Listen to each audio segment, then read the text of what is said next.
আমি যে মাদ্রাসায় পড়তাম সেই মাদ্রাসার বোর্ডিং চালানোর জন্য যারা টাকা দিয়েছিল আজ তারা আমার মুখের দিকে একেবারে ইয়েতিমের মতো তাকিয়ে রয়েছে।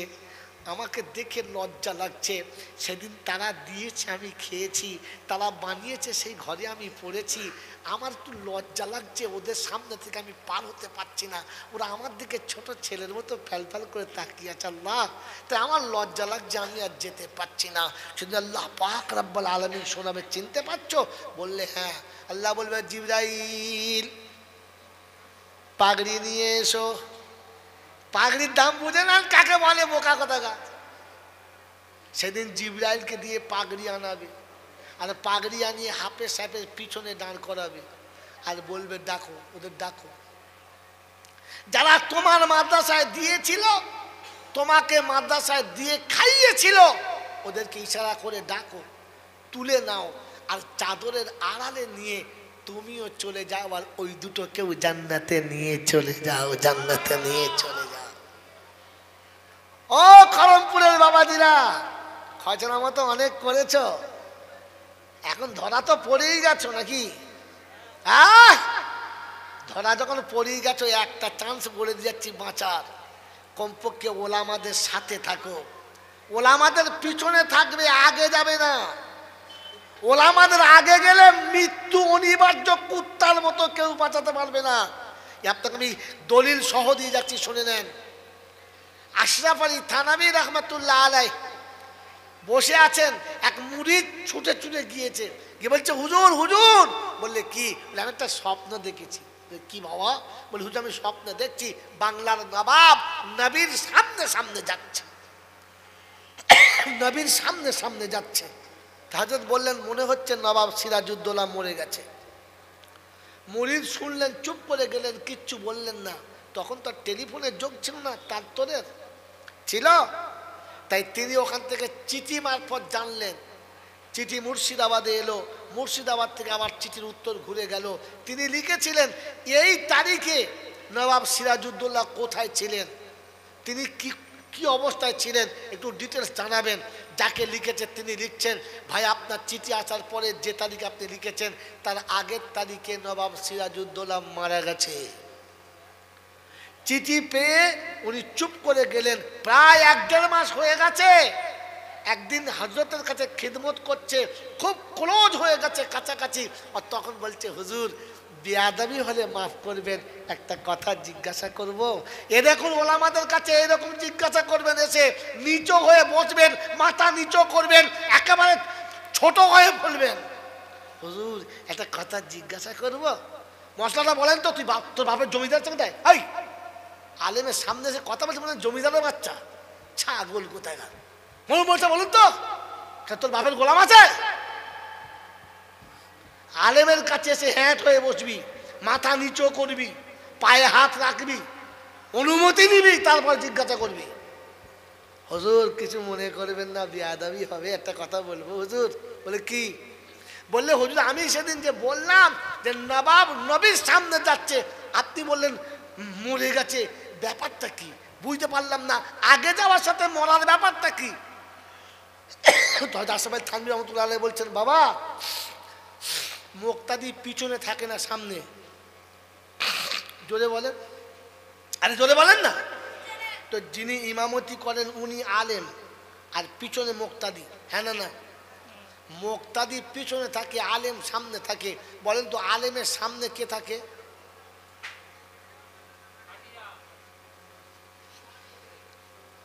বলো বলো, কে থাকে? আলেমের সামনে মাইয়ের থাকে, আর কেউ থাকে? যদি বলেন তো ওলামাদের পিছনে থাকলে বেঁচে যাবি, আর ওলামাদের পিছনে আগে গেলে জুতো খেয়ে মরে যাবি। মরার সময় কলমা পাবি কিনা সন্দেহ আছে। এই জাইনুল আবেদিন বলে চলে গেল, তোমার বসিরহাট এলাকার কোনো মৌলবি বলে না, কোনো বলবেও না। মেরে মোহতারাম দোস্তার বুজুর্গ, আলেমদের পিছনে থাকবো, ইজ্জতে থাকবে। আলেমের সামনে গেলে মৃত্যু তোমার অনিবার্য, কারণ আলেমের সামনে শুধু মাইয়েতে যায়, জ্যান্ত যায় না। মনে থাকবেন ইনশাআল্লাহ? হ্যাঁ মনে থাকবেন ইনশাআল্লাহ।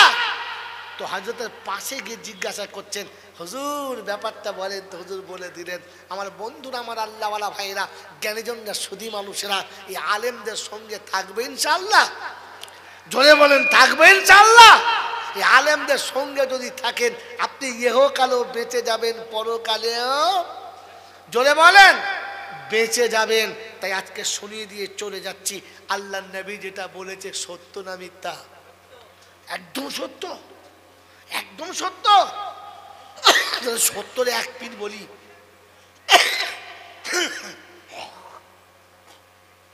সত্যের দুটো পীর আছে।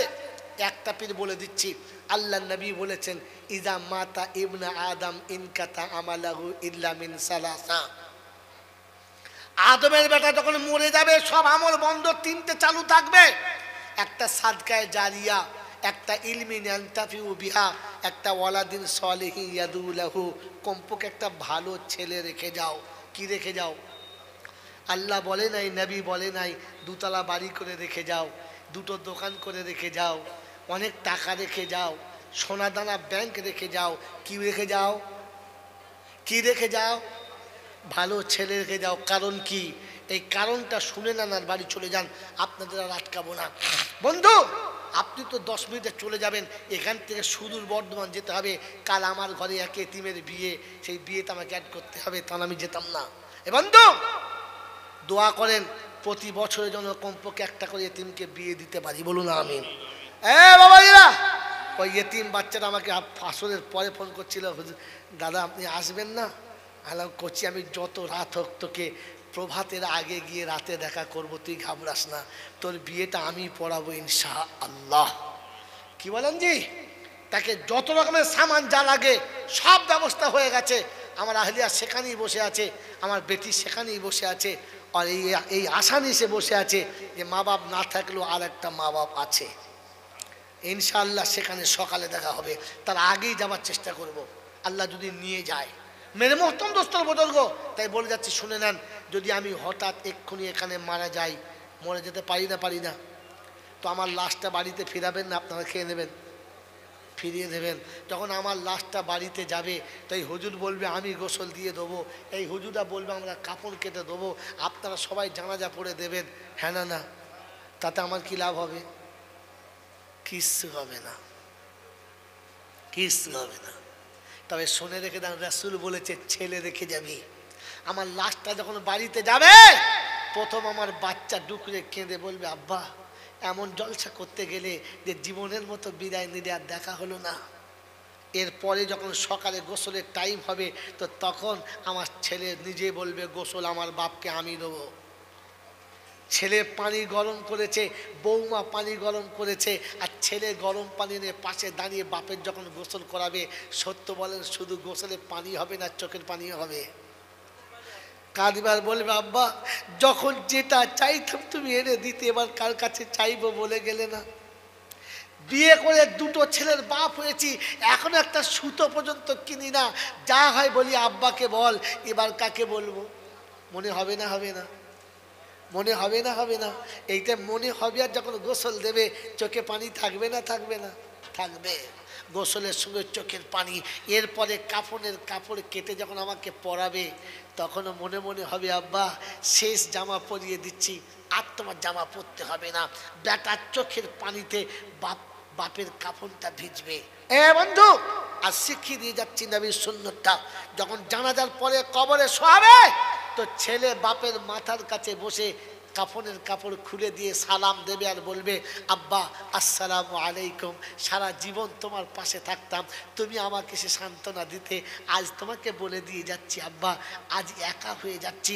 কিছু জানতে হলে কোথায় জানবো, কিছু বলতে হলে কাকে বলবো, তাই জীবনে যখন আটকে যাবো ছুটে তোমার কবরের কাছে আসবো।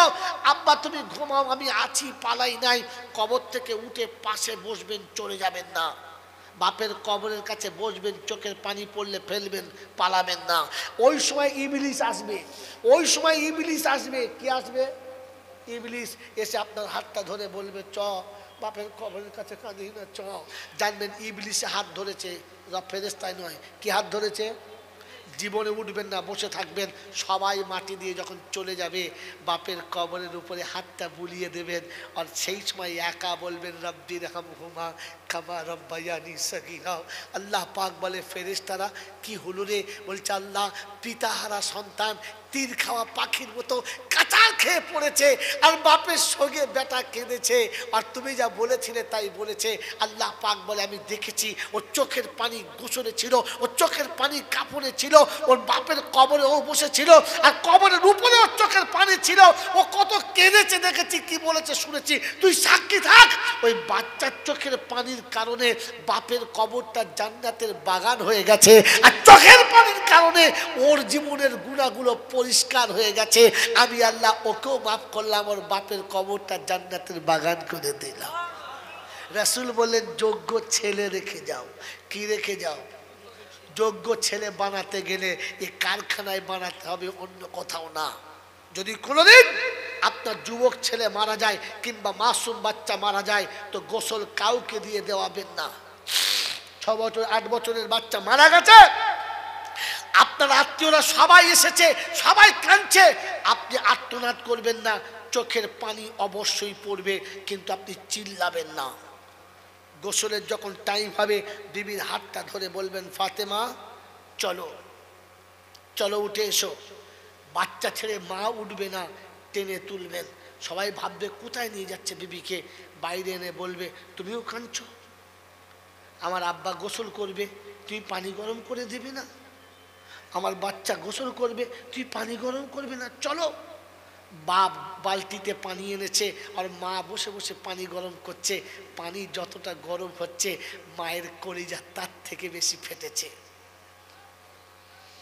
এই বন্ধু, বাচ্চাকে গোসল আপনি দেবেন, সাবান দিয়ে বাচ্চার গোসল দেবেন। বাচ্চা যখন পড়ে থাকবে তখন গোসল হবে আর মনে হবে আব্বা প্রতিদিন গোসল করার সময় ছুটে পালাতিস, আজ একবার পালা, একবার পালা, একবার ছোট দেখি একবার। বাচ্চা ওঠে না, বাপের চোখের পানি টপ টপ টপ টপ করে পড়ছে, গোসল দেওয়া হয়ে গেছে, কোলে করে তুলে নিয়ে বিবির কোলে দিয়ে বলো গাটা মুছিয়ে দাও। মা বাচ্চাকে বুকে নিয়ে চোখের পানি ভেজা আঁচল দিয়ে বাচ্চার দেহ মুছিয়েছে আর বলেছে আব্বা পেটে জায়গা দিলাম, কোলে দিতে পারলাম না, তাই তোর আব্বার কোলে তুলে দিচ্ছি, আর কোনোদিন তোর আব্বা আমার কোলে ফিরিয়ে দেবে না। যেদিন কিয়ামতের মাঠে তোর সঙ্গে দেখা হবে তার আগে আর দেখা হবে না, যা। বাচ্চার গোসল দেওয়ার পরে বাপ যখন কাপড়ের কাপড়টা কাটবে, কাঁচিটা কাপড়ের উপরে চলবে আর আঘাতটা বাপের কলিজার উপরে চলবে। কাপড় কাটা হয়ে গেছে, বাচ্চাকে কাপড় পরাচ্ছে, কর্পূর আর গোলাপ পানি নিয়ে পাশে মানুষ দাঁড়িয়ে আছে, বাপ কাপড় পরাচ্ছে আর বলছে আব্বা ঈদের জামা তোর পছন্দ হয় নাই, কুরবানির জামা তোর পছন্দ হয় নাই, ঈদেই পছন্দ ছিল, চল আমি বানিয়ে দিলাম চল। বাচ্চাকে বাপ যখন কাপড় পরাচ্ছে চোখের পানি পড়ছে, ফেরেশতারা বলেছে আর কর্পূর দিতে হবে না, আর গোলাপ পানি দিতে হবে না, আর জামসাম দিতে হবে না, খালি পাটা পাটা, জামজাম লাগবে না, পাটা। জানাজার পরে বাচ্চাকে কোলে করে আপনি শোয়াবেন, কবরে শুইয়ে দিয়ে কপালে একটা চুমো খেয়ে বলবেন আব্বা ঘুমা, তোকে কোলে না নিয়ে কোনোদিন ঘুমাতাম না, আজ তোকে রেখে চলে যাচ্ছি, কোনোদিন তুই আর আমার কাছে যাবি না, তুই ঘুমা চুপ করে। বাচ্চাকে কবরে শুইয়ে রেখে দিয়ে আস্তে করে উপরে উঠে এসে চুপ করে বসবেন। সবাই মাটি দিয়ে চলে যাবে, আপনি যাবেন না, হাত যেখানে মন যাবে চলে যাবে। গোটা কবরস্থান যখন খালি হয়ে যাবে বাচ্চার কবরে হাতটা বুলিয়ে বলবেন আব্বা ঘুমা।